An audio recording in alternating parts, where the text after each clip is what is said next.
pessoal, é com imenso orgulho que estamos hoje aqui em mais uma série Podcast de Dançar, Cultura e Educação, transformando vidas, com o nosso 4º episódio. E é uma série que tem trazido pessoas incríveis, inspiradoras e que fazem desse mundo um mundo mais inclusivo, um mundo mais sustentável, um mundo mais justo e inspirador. E o nosso programa de hoje é com um brasileiro que está trazendo muito orgulho para o nosso país. Ele é professor de Direito da Birkman Law School, não sei se está certo, a pronúncia, titia atenta. Concluiu sua licenciatura em Direito em 2016, depois de estudar Direito Comparado Internacional e Público, né, na Universidade de Coimbra. É formado também pela Universidade Federal do Rio de Janeiro, pela Universidade Estadual do Rio de Janeiro, na Universidade de Estrasburgo, foi bolsista na Erasmus Mundus da União Europeia, da Universidade Autônoma de Barcelona, olha quanta coisa, hein, gente? Universidade de Veneza, Universidade de Montpellier, terceiro, antes de ingressar na Escola de Direito de Birmingham, em 2018. Marcelo é PhD e é um cara que vai vir aqui para falar com a gente sobre todo o processo inspirador que ele teve na vida, né, que o ajudou a chegar onde ele está. E é uma honra estarmos aqui. Bem-vindo ao nosso podcast. Muito obrigado. Marcelo, Muito obrigado. Que alegria ter você aqui com a gente. Obrigado pelo convite, foi ótimo. E... Tô amando até agora. Marcelo já saiu agora da turminha, sim, né? Fez agora uma visita à nossa turminha de português. Sim, sim. Né? Já trocou lá várias informações. Sim. E é muito importante, né, que a pessoa que consegue conquistar, né, um patamar diferenciado, que consegue alcançar sonhos, né, que volte, né, para o território para passar toda essa expertise e passar a tua vivência, a tua experiência de vida, né, para inspirar outras pessoas. Então, muito obrigada aqui pela tua presença. Obrigado pela oportunidade também de conversar um pouco, porque eu acho que às vezes a gente não conversa sobre as coisas, sabe? Tipo, às vezes com a vida a gente vai não tendo tempo, sabe? Quanto mais trabalho você tem, menos tempo você acaba tendo para as coisas que fazem sentido para você. Então, eu acho muito importante ter essa oportunidade de fazer isso. Muito obrigado. Eu que agradeço. E a tua fala vai ser ouvida por mais e mais pessoas, né? Então, eu acho que isso é o mais bacana. Né? A gente vai estar tendo a oportunidade de ter essa escuta, né? De ouvir a tua história, inspirar outras crianças e jovens a buscar, né, o caminho que você buscou e que deu certo graças à tua persistência, resistência, resiliência e muito trabalho, né, Marcelo? Sim. Nossa, sim. Então, a gente vai começar aqui, né, com a primeira pergunta. Eu queria que você contasse um pouco pra gente da tua história. Como é que era a tua vida aqui no Brasil, Marcelo? Então, eu costumo dizer que a minha família ela era aquela classe média da maré, sabe? Assim, tipo, que se o país tá bom, tá tudo bem, que se o país tá mal, tá tudo muito mal. Então, era a gente... Eu cresci em São Cristóvão, não muito longe daqui. Minha família é de São Cristóvão, sempre foi de São Cristóvão. E durante aquelas épocas, assim, bem de penúria, assim, Fernando Henrique Cardoso, sabe? Austeridade, tudo assim, a gente passou por bastante necessidade, assim. Acabamos que a minha mãe comprou um apartamento ali próximo na verdade, tipo, bem no pé do Tuiuti, ali em São Cristóvão. Então, eu acabei tendo contato com a comunidade, assim, desde bem cedo, assim. Apesar de originalmente ser de uma outra parte do bairro, acabei morando lá a partir dos 7, 8 anos. E aquilo começou a inculcar na minha cabeça. Porque por que eu moro no asfalto, né? Mas a diferença, tipo, 200 metros. E outras pessoas moram na favela. E o que faz eu ser eu e elas ser elas? E por que eu tenho o que eu tenho e elas não têm? E isso ficava na minha cabeça. Isso nunca saiu da minha cabeça. E tanto é que a abertura da minha tese de doutorado, que eu já submeti, mas que em nome de Jesus, mês que vem vai dar tudo certo. Eu vou receber o doutorado plenamente. Ela começa com uma história, a minha história. É a primeira vez que eu vi uma pessoa comendo lixo. E eu lembro que eu estava indo para a escola, e como eu morava numa região muito limítrofe, assim, entre o asfalto e a favela, eu tinha contato com esses dois mundos, assim, sabe? Com o mundo das pessoas que tinham muita falta de acesso e com as pessoas que não tinham tanta falta de acesso. Então, o prólogo da minha tese é exatamente descrevendo quando eu vi uma família de 3 pessoas comendo lixo em frente ao Rede Economia. Entendeu? E isso hoje é minha tese de doutorado, né, pela Universidade de Birmingham, que deu financiamento. Desculpa, gente, eu não sou esse tipo de pessoa que vai ficar falando inglês. Eu me recuso a ser esse tipo de pessoa que mora fora e daqui a pouco vai falando job. É bom que a gente aprende. Job. Financial. Não sou esse tipo de pessoa.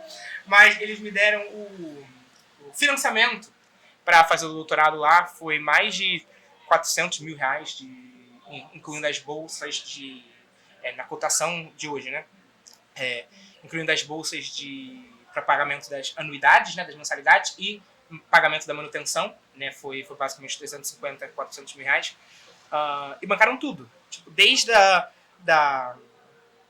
do pagamento da mensalidade até o pagamento da viagem de pesquisa, sabe? Que foi bancada por uma outra instituição, mas também lá da Inglaterra. Então eu acho que o mais importante da minha história, o que eu quero tirar da minha história, o que eu quero trazer não só para o direito, tipo, mas para a sociedade em geral, que é esse questionamento. Por que umas pessoas têm direitos e outras não? O que faz eu, que fui uma pessoa que sempre foi essa classe média da maré, assim, tipo, indo para lá e para cá, ter conseguido chegar nesse lugar e outras pessoas não? Que talvez ocupassem o mesmo local socioeconômico que eu ocupava. A questão claramente racial.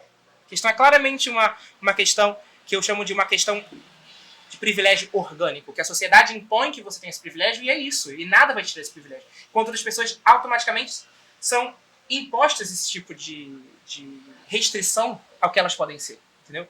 E eu acho que o nosso trabalho com pessoas que pensam na sociedade como algo que tem que ser um bem comum a todos é pensar em quebrar essas amarras, tem que quebrar esses artifícios tanto ideológicos, quanto simbólicos, quanto econômicos, que fazem com que umas pessoas só consigam chegar até um certo limite e outras tenham possibilidade de ir mais além. É um processo histórico, né? São muitos anos vem todo o processo de colonialismo, né, do Brasil. Então, é um trabalho que tem que ser feito arduamente e sem cessar. Né? Sim, porque... exatamente. É extremamente colonial. E a minha área de atuação é basicamente direito da cidadania colonial. Então, estudo como o colonialismo fez com que as pessoas de diferentes cores, diferentes raças, etnias, tivessem alguns direitos e outras não. E como essa divisão, essa segregação que ocorreu, por exemplo, no Império Português, permanece até hoje. Como ocorreu no Império Britânico, permanece até hoje. Como ocorreu no Brasil, quando era português, permanece até hoje. Tipo, a forma pela qual a gente se constrói, pela qual a nossa dinâmica social é construída, ela é uma dinâmica altamente racista. Ela é uma dinâmica altamente racista e eu vou contra, talvez, ao que algumas pessoas pensam, que é uma luta contra o racismo, que ela seja só baseada no qual a cor da sua pele. A luta contra o racismo ela tem que ser uma luta sistêmica de todas as pessoas que acreditam que o racismo, que a opressão, que essa restrição baseada na cor da sua pele é um mal social. Então não importa se você é branco, não importa se você é negro, não importa se você é asiático, o que importa é quão leal a esse princípio de quebrar esse sistema você é. Obviamente que umas pessoas lutam por dentro, né? As pessoas que conseguem privilégios, as pessoas que conseguem acessar um certo tipo de lugar, de hierarquia na vida, e elas são brancas ou elas não são negras, elas têm que lutar a partir desse lugar delas para quebrar essa estrutura. Por dentro. Acho que não basta a pessoa ser contra o racismo. Tem que ser antirracista. Com certeza. E como é que você é antirracista num sistema que nem o nosso? Você entra no sistema, você se infiltra no sistema e você começa a, por dentro daquele sistema ali, distribuir esses princípios antirracistas, esses princípios de que é errado você chamar uma pessoa por esse nome. Ou é errado você não contratar essa pessoa por falta disso. Tipo, e isso eu acho que é uma luta de dois grupos complementares. Os grupos das pessoas que conseguem passar e entrar naquele sistema, e por isso devem, sim, quebrar esse sistema por dentro. E as pessoas que são tão ostracizadas, tão segregadas, que estão fora, que tem que fazer força para que esses dois grupos implodam esse sistema. Só uma luta de fora, só uma luta das pessoas que sofrem preconceito direto, nunca vai acabar com o racismo. O racismo ele tem que ser uma luta sistêmica de todos os grupos que acreditam que a finalidade última do humano é ser igual um ao outro. Tanto branco quanto negro. Obviamente, as pessoas que são negras, que não são brancas, sofrem isso na pele. E elas sofrem isso todo dia. Mas só essa parte da sociedade não vai conseguir vencer um sistema que ele é o arcabouço branco. As pessoas têm que adentrar esse sistema e quebrar esse sistema por dentro, com a ajuda de todos os lados. Então, qualquer ajuda antirracista é uma ajuda para que o sistema racista acabe. Marcelo, vamos falar um pouquinho agora sobre a tua vida acadêmica. Sim. Mas eu vou falar lá do iniciozinho, né? Como você se engajou no estudo? Quando você começou, de fato, a gostar de estudar? Foi na infância, na adolescência? Como é que você começou esse processo? Eu lembro que eu gostava muito de geografia, muito de geografia. E foi na época em que a gente começou a ter geografia humana, sabe? Que você começa a ter pedras, e você começa a ter planaltos e planícies, e eu odiava aquilo, eu achava aquilo uma bobagem. Pra mim, eu não gostava, Marcelo não gostava daquilo. Não quer dizer que seja uma bobagem, mas pra mim não era interessante.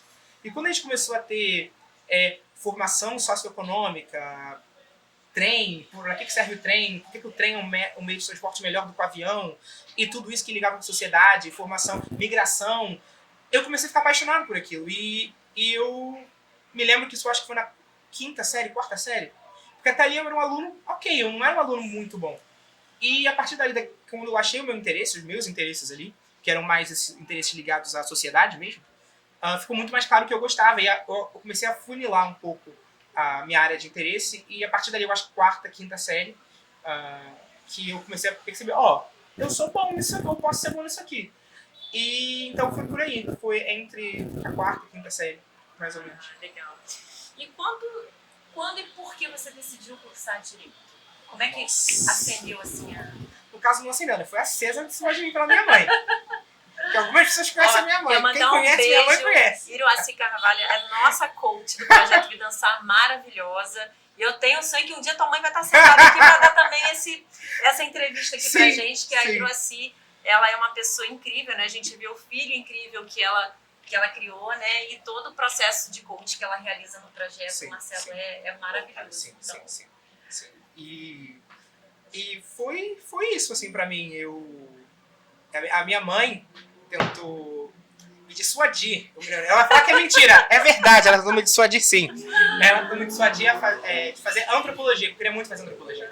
Eu era obcecado com cultura. Eu queria saber por que essa sociedade se comporta dessa forma e aquela sociedade daquela outra forma, qual é a questão por cima disso ou por baixo disso. E aí ela me levou para falar com um dos maiores antropólogos do Brasil, o coordenador do programa de pós-graduação em antropologia do Museu Nacional, o professor Luiz Fernando Duarte, porque ela era secretária dele.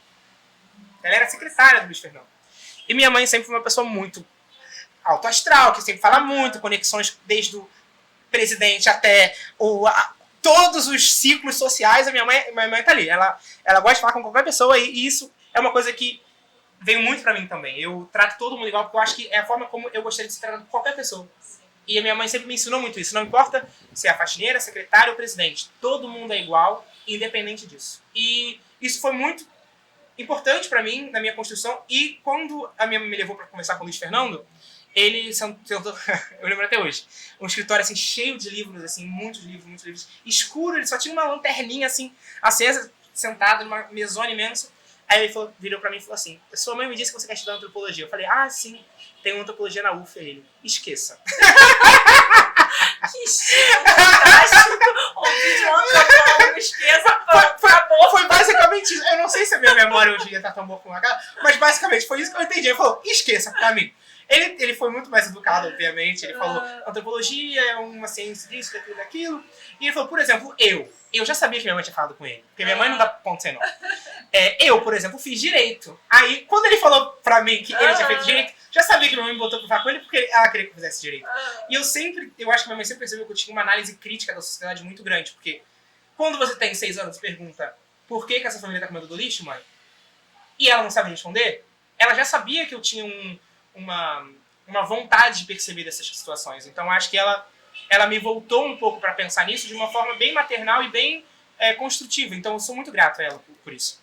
E ele falou para mim: olha, se você quiser fazer antropologia mesmo, você tem que falar francês, você tem que falar uma língua além do inglês e do português.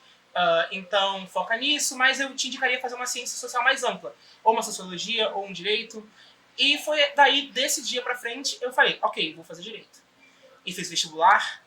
Nossa, estudei tanto. E acabei passando no vestibular. E depois que eu fui para Portugal, para a Universidade de Coimbra, depois de ter feito o vestibular do FRJ, passado na FRJ, e feito direito um ano e pouco lá.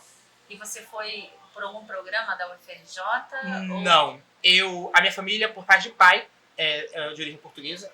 E então, quando eu tinha 14 anos, eu peguei tinha umas caixas lá na casa da minha avó. Eu falei assim: vó, porque minha avó não é portuguesa, o pai da minha avó era português. E eu falei: vó, não tinha alguém português na nossa família? Eu tinha 14 anos. E ela falou: sim, meu pai era português. Eu falei: você sabe onde ele nasceu? Meu filho, não tenho nem ideia. Porque aqui no Brasil ninguém sabe de nada, né? E eu lembro que eu peguei as caixas e falei assim: não, é impossível. eu sabia que quem tinha muito pouco recurso para alguém da minha classe social, para conseguir o que eu queria, eu tinha que pensar num outro método, entendeu? E eu falei, eu vou prestar nacionalidade. Porque é isso que vai fazer com que eu possa estudar em outro país de graça, mais barato do que aqui, e que provavelmente esse país custei esse meu estudo. Então eu lembro que eu tinha uns 14 anos, quando eu tinha 17, saiu minha cidadania portuguesa. Eu fiz a candidatura à Universidade de Coimbra, a Universidade de Coimbra me deu a vaga, eu passei em primeiro lugar. Não sei porquê. Não sabe por quê. Eu não sei porquê, porque Porque eles você faziam uma estudou conta muito, maluca, eles faziam uma você- conta maluca. E eu não achava que eu ia passar. Porque você é bom. É o que dizem. Ah. Eu não sei. Mas eu tenho pra mim que realmente foi, assim, uma conjunção de mundos, assim, uma conjunção de elementos, assim. E eu fui pra lá. O governo português, porque a minha família era considerada socioeconomicamente instável, eles bancavam grande parte do meu curso. Então, eles bancaram e eu sempre estudei com bolsa. Eu fui para a Universidade de Estrasburgo com bolsa, fui para a Universidade de Barcelona, a Autônoma de Barcelona com bolsa, fui para a Universidade de Birmingham com bolsa, eu sempre tive bolsa para tudo. Eu nunca tive a possibilidade de pagar do meu salário, porque minha mãe sempre foi uma pessoa que foi funcionária pública, mas também todo mundo sabe como funciona o funcionalismo público no Brasil, especialmente nos anos de Fernando Henrique Cardoso, depois nos anos de Bolsonaro, todo mundo sabe como foi. Hoje em dia minha mãe é aposentada. Meu pai também sempre foi uma pessoa que trabalhou muito, mas que não teve grandes estudos. Meu pai terminou o ensino médio dele junto com a minha faculdade. Então, quando eu estava me formando na faculdade, meu pai estava se formando no EJA e ele terminou junto comigo. Então, eu acho que foi isso, foi uma conjunção de coisas. Eu acabei indo para lá com esse auxílio do governo português depois que eu cheguei. E não me arrependo, eu acho que você tem que ir aonde você tem a possibilidade de fazer a maior diferença. E para mim, naquele momento, aquilo para mim era uma grande oportunidade de eu tentar fazer isso. Eu sempre gostei muito de direito constitucional, que é o direito político, né, de como é que o Estado funciona, e eu fui para Coimbra por causa disso, porque é um dos maiores polos mundiais de direito constitucional e língua portuguesa. E não me arrependo, foi uma grande formação, que eu encontrei grandes pensadores brasileiros também lá fora. E depois ter ido para Birmingham também foi sensacional, porque é um polo muito crítico, é uma das universidades mais críticas da Inglaterra, do Reino Unido. E então eu acho que foi uma junção muito legal do clássico, né, português, constitucional, da UFRJ, com o crítico da Universidade de Coimbra. Que legal. E Universidade de Birmingham, desculpa. conta um pouquinho para mim, como é que foi o teu processo assim, pré-vestibular, né? Foi difícil passar por uma universidade federal que é assim super concorrida, né? O curso de direito é um dos mais concorridos. Como é que foi esse processo de pré-vestibular para você? Para você passou de primeira? Como é que foi esse processo? Então, quando eu estava no 9º ano, eu ganhei uma bolsa para estudar numa escola preparatória, no ponto de ensino. Na época era GPI, mas já virou ponto de ensino logo assim que eu entrei. Então, eu ganhei, eu acho que 80% de bolsa, 70% de bolsa, então meus pais tinham que pagar muito pouco, que era irrisório comparado com o valor montante geral. E então eu já fiz o ensino médio numa escola com bolsa que era preparatória. E eu lembro que o meu pai sentou comigo uma vez e falou assim: olha, meu filho, eu tenho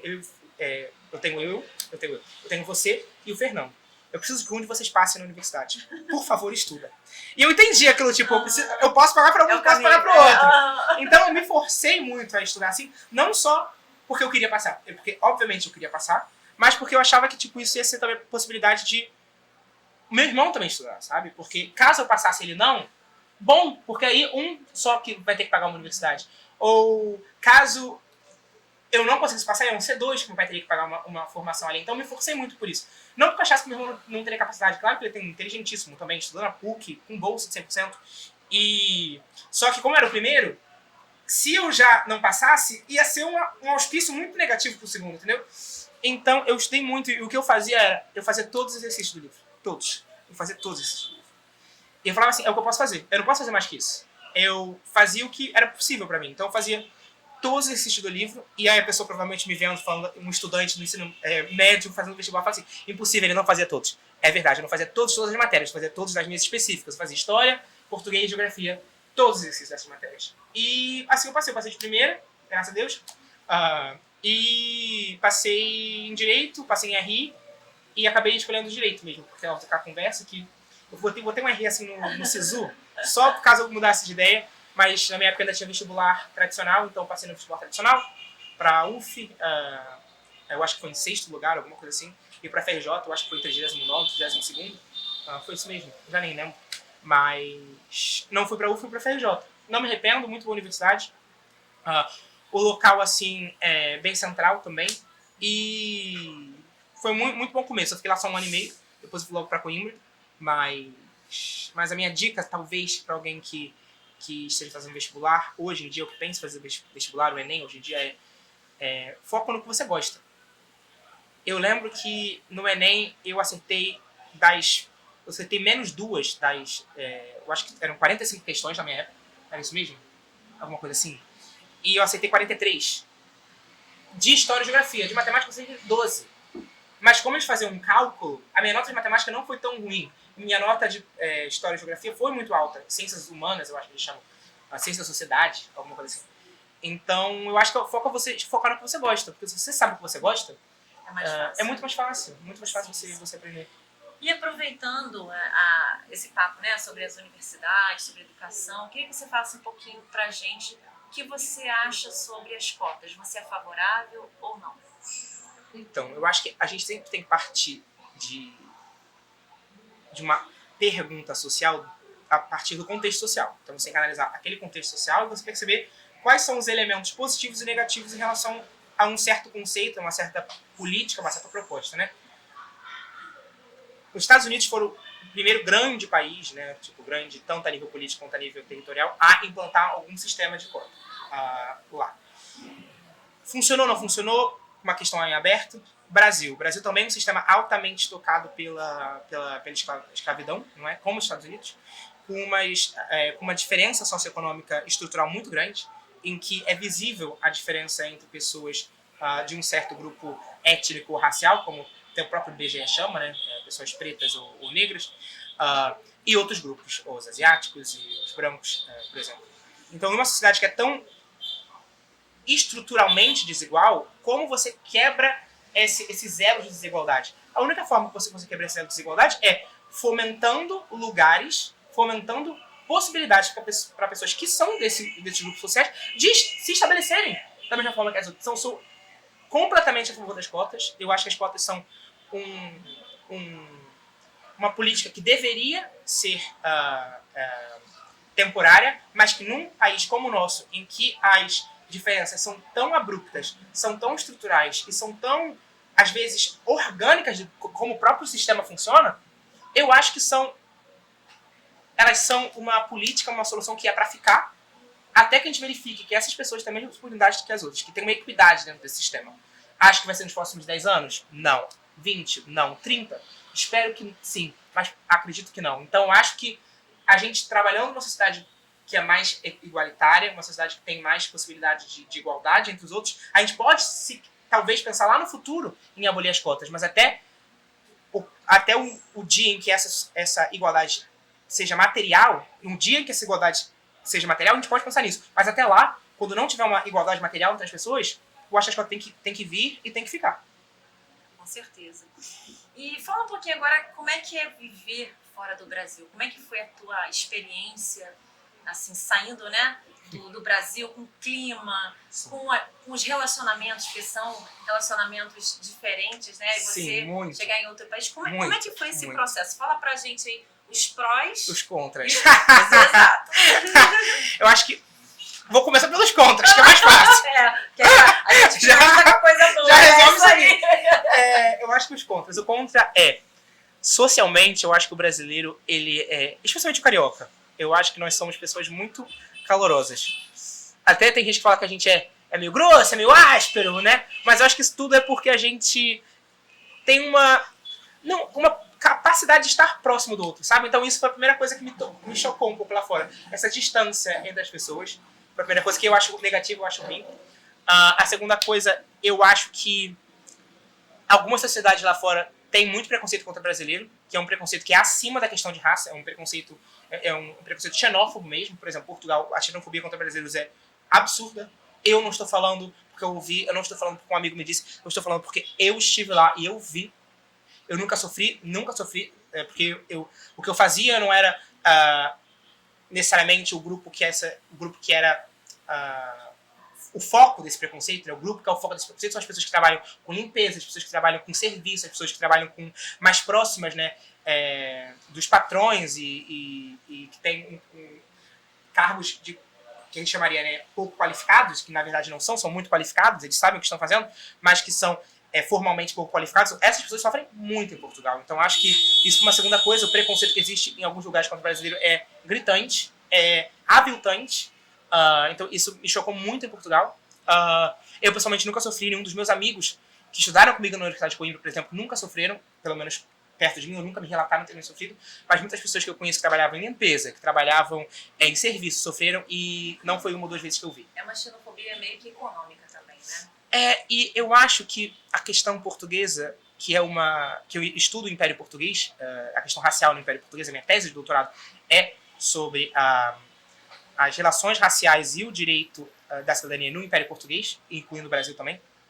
E eu acho que Portugal teve uma história muito complexa, foi um dos primeiros estados nacionais do mundo ocidental. Portugal foi um dos primeiros estados nacionais formados no mundo ocidental.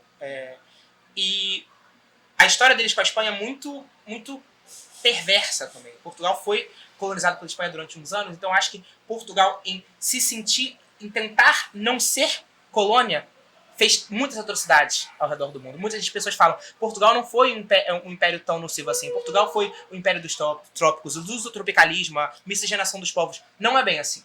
A gente tem que botar o dedo na ferida assim e falar que o Império Português só foi tão miscigenado assim, obviamente por questões humanas. Portugal sempre foi uma população muito menor em comparação com outros impérios, França, Espanha, Inglaterra, por exemplo. Obviamente a miscigenação era uma necessidade orgânica do império ser construído e existir.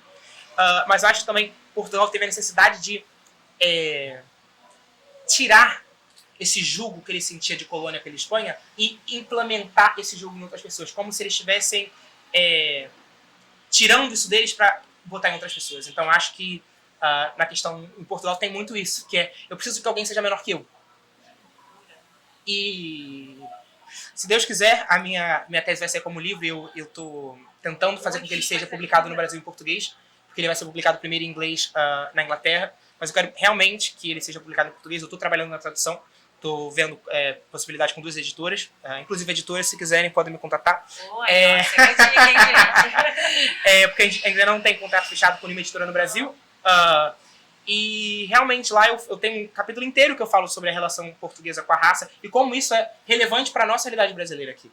Sim, sim. E falando um pouco também sobre essa questão, né, da xenofobia, a gente percebeu que nos últimos anos teve um aumento absurdo, né, de brasileiros indo para fora, indo para Portugal. Você Sim. acredita que essa xenofobia aumentou depois desse processo desse alto índice, né, de brasileiros buscando uma oportunidade de trabalho, de vida mesmo em outro país, lá em Portugal? Especificamente em Portugal, com certeza. Eu vou a Portugal a cada 6 meses, porque temos família lá. E porque como eu trabalho com o Império Português, eu tenho alguns eventos ou instituições que eu visito, e aumentou muito, eu acho, da minha perspectiva pelo menos.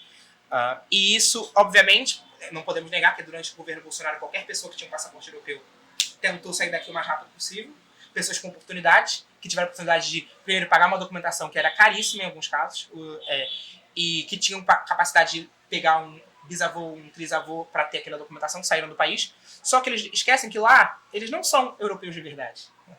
Lá eles são brasileiros. E isso choca muito.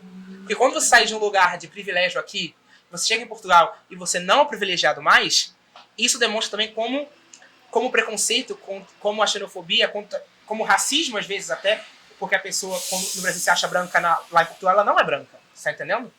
E então isso traz muito à baila essas questões que às vezes ficam um pouco recalcitradas, que às vezes ficam um pouco guardadas, e a gente não percebe aqui no Brasil. Quando você vai lá para fora, você percebe, caraca, eu posso ser vítima de preconceito aqui também.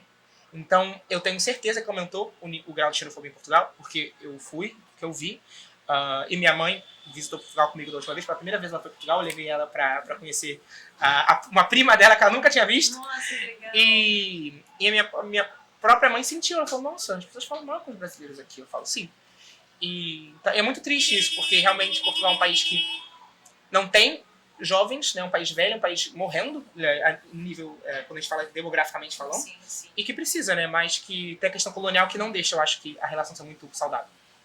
Até porque os jovens portugueses normalmente saem de Portugal e vão para outros países, sim. né, para Sim. desenvolvimento França, econômico. Suíça, Sim, Reino sim. Unido, o êxodo português é muito grande. Portugal é um país diaspórico, então a diáspora portuguesa é muito grande no Brasil, no Canadá, na Suíça, na França, especialmente em Paris, na Inglaterra é muito grande. Português é a segunda língua europeia mais falada na Inglaterra, depois do polonês. Tanto por causa de brasileiros, quanto por causa de portugueses. Sim. E o que você acha é uma solução, né, até para a diminuição desse número de imigração, Sim.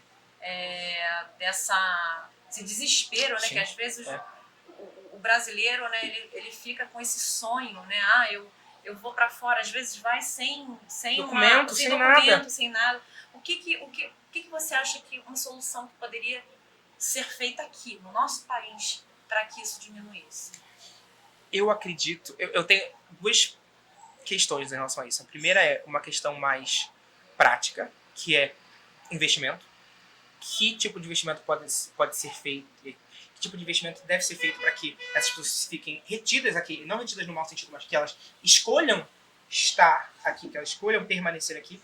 Eu acho que realmente, da minha perspectiva de pesquisador, mais financiamento de pesquisa, mais dinheiro voltado à pesquisa. Eu acho que isso seria a primeira coisa para esse grupo de brasileiros altamente capacitados, saindo daqui, às vezes, fizeram escolas públicas, fizeram universidades públicas e fazem doutorado fora e nunca mais voltam. E o investimento que o Estado brasileiro fez, que a sociedade brasileira fez nessas pessoas, como é que ele é revertido para cá? Não tem. Então, eu acho que a primeira coisa seria aumentar esse grau de pesquisa, esse investimento em pesquisa que a gente poderia ter, diminuir, obviamente, o grau de diferença socioeconômica que existe, que é gritante, e que isso também diminuiria uma segunda coisa, que é o grau de criminalidade e a forma pela qual a sociedade brasileira é vista como tão insegura, até lá por fora, e que se você pôr na ponta do lápis, nem é tão assim, entendeu? Mas o preconceito, às vezes, é muito grande, e comparativamente, às vezes, o grau de perigo nem é tão grande assim. Então, acho que investimento em pesquisa, diminuição da diferença socioeconômica, iam automaticamente levar a uma diminuição desse êxodo, né, de brasileiros. Eu acho que até uma política que poderia ser muito interessante, muito importante, seria do próprio governo brasileiro ter uma relação direta com essas comunidades brasileiras fora do Brasil, que não é uma coisa muito comum hoje em dia. As populações emigradas brasileiras, elas não têm uma rede de contato político muito forte com o Brasil. Por exemplo, Portugal tem grandes associações, mantidas às vezes até pelo Estado, ou com auxílio do Estado, de portugueses fora de Portugal, que cooperam econômica e politicamente e que tem sempre essa conexão com Portugal. O Brasil não tem isso. Então, acho que construir esse tipo de associação, esse tipo de representação, seria muito importante a nível nacional mesmo, para que a gente fora também tenha sempre essa possibilidade de reconexão com o país e que seja algo mais fácil e mais facilitado. Sim. E agora a gente vai mudar um pouquinho, né, a nossa pauta, falar que é uma pauta muito necessária e muito importante, né, que é a pauta LGBTQIA+. Eu queria que você falasse um pouquinho se você já sofreu algum preconceito por sua orientação sexual e qual conselho você daria para a população LGBTQIA+, na defesa e no acesso aos seus direitos, que é tão importante da gente estar falando isso para as pessoas terem esse conhecimento. Pessoalmente, eu nunca sofri nada a nível de homofobia. Nunca sofri nada. Mas pessoas que eu amo muito sofreram. Pessoas que são meus companheiros, um amor da minha vida sofre com isso até hoje. E é muito triste, porque às vezes essa homofobia ela vem de dentro de casa. E a pior forma, eu acho, de homofobia que você pode enfrentar é uma homofobia que ela vem daquelas pessoas que dizem te amar tanto. E nessa situação eu não sei o que dizer. Quando a homofobia vem de dentro de casa, eu não sei o que pensar. Eu acho que realmente tem que ter um limiar, um equilíbrio muito grande entre você buscar os seus direitos, não se sentir respeitado como humano, e o amor que você tem pela sua família, Então esse equilíbrio tem que ser muito bem posto, assim. E não há nada que se possa fazer nesse sentido além de educação. Como é que você educa uma pessoa de 60 anos em relação à sexualidade do filho ou da filha dela não ser errada? Como é que você educa uma pessoa de 45 anos que bota uma adolescente para fora de casa porque ela é trans? Como você faz isso? Existem duas formas. Uma é a educação da sociedade, a outra é ter políticas públicas que auxiliem esse tipo de pessoa a ter uma vida digna, porque nós sabemos muito bem que grande parte de algum desses setores da sociedade LGBT acabam partindo para a prostituição, acabam partindo para esse tipo de trabalho por não terem outra opção. Não é por gostarem daquilo necessariamente, não é por quererem fazer aquilo, mas eu acho que é por uma necessidade que tem de sobrevivência. E em relação à homofobia, eu realmente é uma das coisas que me toca muito por eu ser uma pessoa, por eu ser gay, e também por ter pessoas muito próximas minhas sofrerem também muito com homofobia dentro de casa. E isso me dói, me choca, e a única coisa que eu posso falar, a única coisa que eu acho que vai mudar isso é o amor.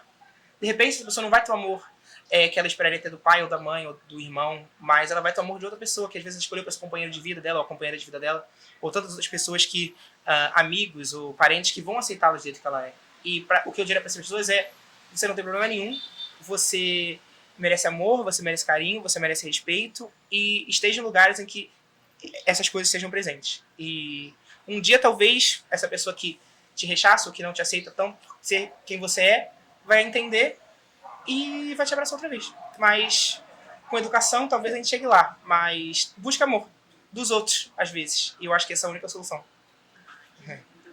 E qual conselho você poderia dar, né? Você que teve agora aqui há pouco com as nossas crianças, qual conselho você poderia dar para essas crianças que estão começando, acendendo, né, a luzinha? O que eu quero ser quando eu crescer? A gente já começa a trabalhar isso. Qual conselho você daria para esses jovens, para essas crianças e jovens que sonham, né? Sim. E como eles podem fazer desde agora para alcançar esses sonhos através da educação? Isso me lembra muito a última aula que eu dei antes de vir para cá, na universidade lá em Birmingham, que eu dou aula de teoria do direito, mas é basicamente teoria do direito pós-colonial, então tentando entender o direito de uma perspectiva pós-colonial. E a Universidade de Birmingham é uma das universidades mais diversas do Reino Unido. Ela foi a primeira universidade civil no Reino Unido que não foi criada por uma igreja ou por entidades religiosas. Então ela foi a primeira universidade civil da Inglaterra. E o corpus docente dos alunos, o corpo docente dos alunos, ele é muito diverso. Nós somos uma das universidades mais diversas lá. E eu lembro que eu estava falando sobre o que eles vão fazer para conseguir uma boa nota, para conseguir chegar num certo lugar. E eu vi que eles eram tão diversos, uns brancos, outros negros, outros asiáticos, e eu sabia que isso não ia ser igual para todos eles. Eu sabia que alguns alunos netos, sobrinhos de lords ou ladies, tipo, que estão ali, não iam ter a mesma dificuldade do aluno que é a primeira geração da família dele de entrar na universidade, sabe? E eu lembro que eu vi uma aluna, assim, anotando tudo que eu tava falando, e eu falei, para alguns de vocês, você vai ter que estudar 2, 3, 4, 5 vezes mais do que outras pessoas que estão aqui. Isso é justo? Isso não é justo. Isso é como deveria ser? Isso não é como deveria ser.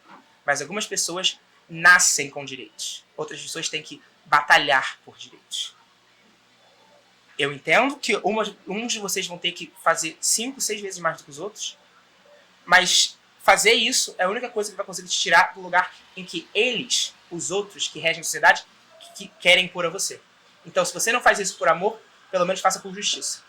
Então, é isso que eu falo para eles, é isso a mesma coisa que eu falaria para os alunos aqui, para os estudantes daqui do Vidansar, que é, se você não faz por você, faça por justiça. Ai, que lindo. E qual conselho você daria para essas famílias, né? Porque a gente acredita muito que esse trabalho, pelo menos o trabalho que o Vidansar faz, né, é um trabalho em conjunto, um trabalho de equipe, né? As escolas, o projeto, os alunos e as famílias, né? Porque eu acho que com o apoio familiar, nem sempre de uma mãe, às vezes uma tia, uma avó, sim. O que você falaria para essas famílias? O que fazer para que as crianças possam alcançar esse espaço, esse local que você hoje alcançou? Sim.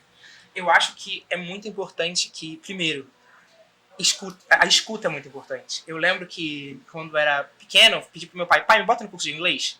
Ele falou assim, por que você faz o curso de inglês? Eu falei, eu acho importante, tal. Não. Aí, no começo, ele falou assim, não sei, vou pensar. E eu lembro que eu sentei e falei, pai, olha, me escuta. E ele, quando eu falei, pai, me escuta, eu acho que deu uma chave na cabeça dele e ele me escutou, sabe? E eu acho que ter tido essa relação com meu pai e com a minha mãe também, de falar, olha, eu acho que isso aqui vai ser bom pra mim, e de, às vezes eles nem entenderem. Eu lembro que uma vez eu ganhei uma bolsa pra fazer um curso na Alemanha e tinha que pagar o trem de uma cidade muito longe da outra cidade, porque a única coisa que eles não pagavam. Eu falei, pai, preciso pagar esse bilhete de trem aqui de Frankfurt pra Berlim. E aí ele, mas o que você vai fazer lá? Eu falei assim, é um curso. Aí ele, tá, deixa eu ver quanto custa, tal. Não, daqui a pouco eu te digo. E aí ele não entendia, não sabia nem o que eu ia estar fazendo na Alemanha, não sabia nem que, mas ele acreditou, ele me escutou. Eu acho que a escuta é muito importante. Às vezes seu filho vai falar, mãe, me compra uma sapatilha. E a mãe não sabe nem pra que é aquela sapatilha, vai falar, não, vai fazer 3 meses e vai largar. Escuta seu filho. Pode ser que ele largue, mas pode ser que isso seja porta para outra coisa também. Então, eu acho que a escuta na família é uma coisa muito, muito importante, que é difícil às vezes você ter, por causa dessas hierarquias, né, entre pai e filho, entre mãe e filho, mas eu acho que quebrar essas hierarquias e escutar é muito importante. Eu acho que o que eu diria para o senhor é, escute seu filho. Às vezes ele sabe o que ele quer, ele sabe onde ele vai chegar, e você às vezes não tem tanto discernimento, tanto conhecimento daquilo, mas escuta, tenta entender junto com ele. Eu acho que vai meio que abalar 2 vidas de forma positiva, tanto a do pai quanto a do filho, sabe? Então, pra mim, escuta é muito importante. Eu acho que é o meu conselho que eu daria. Ai, que lindo, Marcelo. Olha, eu queria agradecer pela tua presença. Eu agradeço. Nossa, tua fala, que é uma fala muito importante, é uma fala inspiradora.